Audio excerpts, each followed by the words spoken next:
आज की इस वीडियो में हम पढ़ेंगे साउंड से रिलेटेड 20 महत्वपूर्ण एमसीक्यूज जो आगामी एग्जाम के लिए बहुत ही ज़्यादा इंपॉर्टेंट होने वाले हैं। तो वीडियो को देर न करते हुए स्टार्ट करते हैं।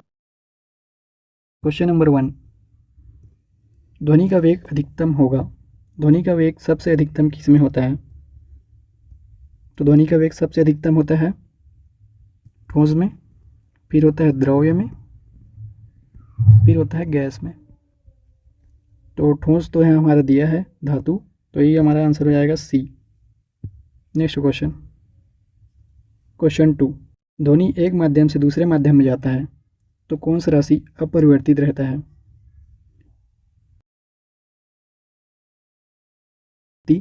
बी आयाम, सी तरंग दैर्ध्य और डी है चाल।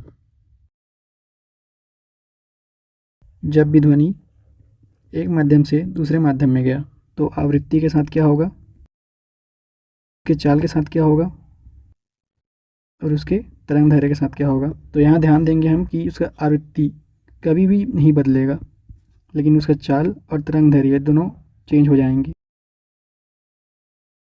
तो इसका आंसर हमारा हो जाएगा ए, आवृत्ति। नेक्स्ट क्वेश्चन, क्वेश्चन नंबर 3, स्पष्ट रूप से प्रतिध्वनि सुनने के लिए परावर्तित सतह और सुनने वाली सतह के मध्य कम से कम दूरी होना चाहिए। वह है, जैसे हमारे पास कोई साउंड सोर्स है, यहाँ से साउंड रिलीज हो रहा है और एक दीवार है, इसे साउंड टकराएगा और वापस सोर्स के पास आएगा, तो इसे ही हम बोलते हैं प्रतिध्वनि। अब इस प्रतिध्वनि को स्पष्ट सुनने के लिए सतह के मध्य कम से कम कितना दूरी होना चाहिए, ये हमें पूछा गया है। मतलब ये साउंड सोर्स से लेके ये दीवार तक कितना दूरी होना चाहिए ताकि हमें स्पष्ट रूप से प्रतिध्वनि सुनाई दे। तो ये दूरी रहता है 17 मीटर, लेकिन हमें ऑप्शन में 17 मीटर नहीं दिया है, तो हम 17 मीटर की नियर वैल्यू जो है उसे लेंगे, तो हमारा आंसर हो जाएगा डी। यहाँ पास एक बात और नोट करना है कि प्रतिध्वनि सुनने के लिए जो टाइमिंग रहता है उसका समय रहता है 0.1 सेकेंड। क्वेश्चन नंबर 4, जब सितार और बांसुरी एक ही स्वर में बजाया जाए तो उनसे उत्पन्न ध्वनि का भेद निम्नलिखित में से किसमें अंतर से किया जाएगा। मतलब कि एक सितार है और एक बांसुरी है, दोनों से एक ही स्वर उत्पन्न किया जा रहा है, तो उनके मध्य भेद हम कैसे करेंगे कि कौन सा ध्वनि सितार का है और कौन सा ध्वनि बांसुरी का। तो हमें ऑप्शन दिया है यहाँ, ऑप्शन नंबर ए तारत्व, प्रबलता और ध्वनि गुणता। ऑप्शन नंबर बी तारत्व और प्रबलता के आधार पर कर सकते हैं विभेद।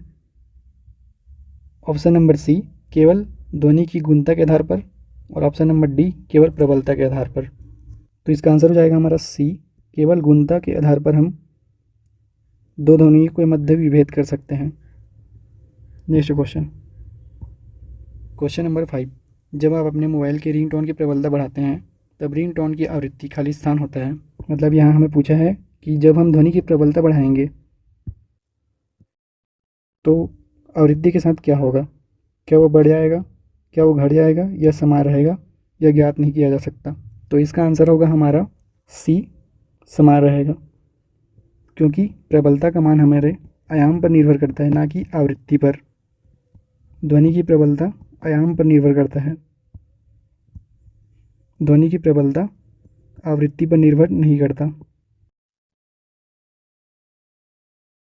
क्योंकि ये निर्भर नहीं करेगा आवृत्ति पर, इसलिए हमारा आवृत्ति सेम रहेगा और हमारा आंसर यही सी हो जाएगा।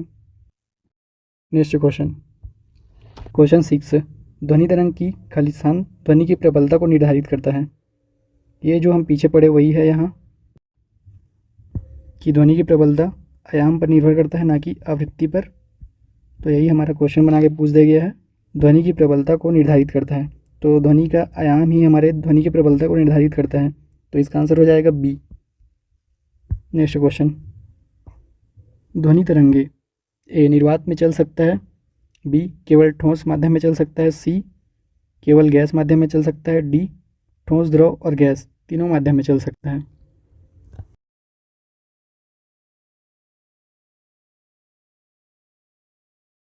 और अनुदैर्ध्य तरंग ऐसे तरंग होते हैं जो गमन के लिए माध्यम मांगते हैं, मतलब इन्हें गमन करने के लिए माध्यम की आवश्यकता होता है।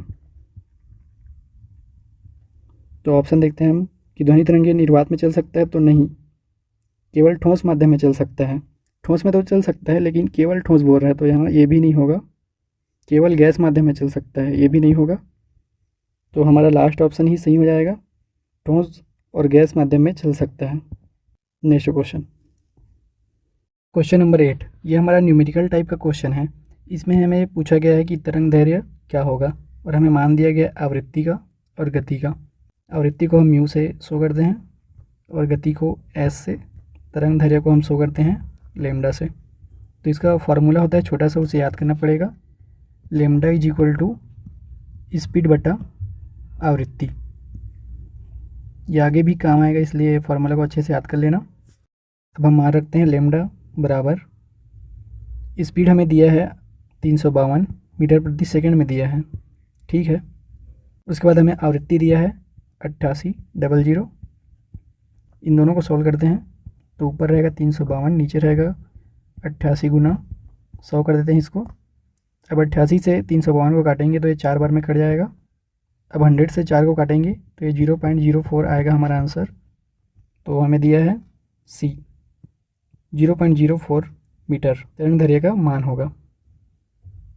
Next question, question number 9, music concert के लिए हॉल की दीवारों को होना चाहिए। इसे समझने के लिए हम एक ऑडिटोरियम बनाते हैं गोल से। इसमें एक स्टेज है, यहाँ पर साउंड बॉक्स लगा हुआ है, यहाँ से ध्वनि उत्सर्जित होता है, और ये म्यूजिक कॉन्सर्ट का ये दीवार है। यहाँ से साउंड उत्सर्जित होकर ये दीवार में जाता है। अब यदि दीवार ध्वनि का प्रवर्तन करेगा तो ये पूरे हॉल में आवाज़ क्या है, गूंजता रह जाएगा। तो ये तो बिल्कुल नहीं होगा। अब यदि ये साउंड उत्सर्जित कर रहा है और ये दीवार साउंड का अवशोषण कर लेगा तो ये इसको हम लेते हैं पेंडिंग में, ये हमारा आंसर हो सकता है। उसके बाद दिया है सी, क्या दिया है, ध्वनि की प्रबलता को बढ़ाएगा। यदि दीवार ध्वनि की प्रबलता को और बढ़ा देगा तो ऑडियंस जो बैठा है उसको ये दिक्कत का सामना करना पड़ेगा। तो ये भी हमारा नहीं होगा आंसर। डी ऑप्शन दिया, ध्वनि को प्रेषित करेगा। तो सबसे बेस्ट आंसर हमें लग रहा है कि ध्वनि का अवशोषण करने वाला दीवार होना चाहिए म्यूजिक कॉन्सर्ट का। तो ये हो जाएगा हमारा B answer. Next question, decibel इकाई का प्रयोग किसके मापन में किया जाता है। ऑप्शन नंबर ए, प्रकाश का वेग। ऑप्शन नंबर बी, ऊष्मा की तीव्रता। ऑप्शन नंबर सी, ध्वनि की तीव्रता। ऑप्शन नंबर डी, रेडियोधर्मी आवृत्ति। तो इसका आंसर सबको पता होगा, इसका आंसर है सी, ध्वनि की तीव्रता को मापने के लिए डेसिबल इकाई का प्रयोग किया जाता है। नेक्स्ट क्वेश्चन, क्वेश्चन नंबर 11, किस स्तर से अधिक की ध्वनि को हानिकारक ध्वनि प्रदूषण कहा जाता है। तो इसका आंसर होगा हमारा ए, 90 डेसिबल।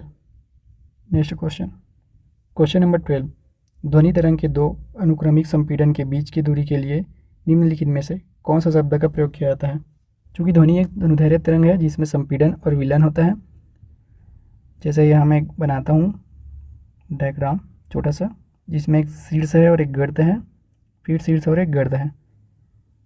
तो ये दो संपीड़न के बीच की दूरी को हम क्या बोलेंगे, ये संपीड़न या शीर्ष बोलते हैं इसे। तो इन दोनों के बीच की दूरी को हम लोग बोलते हैं तरंग दैर्घ्य, लेमडा। तो हमारा आंसर हो जाएगा वेवलेंथ, तरंग दैर्घ्य। Next question,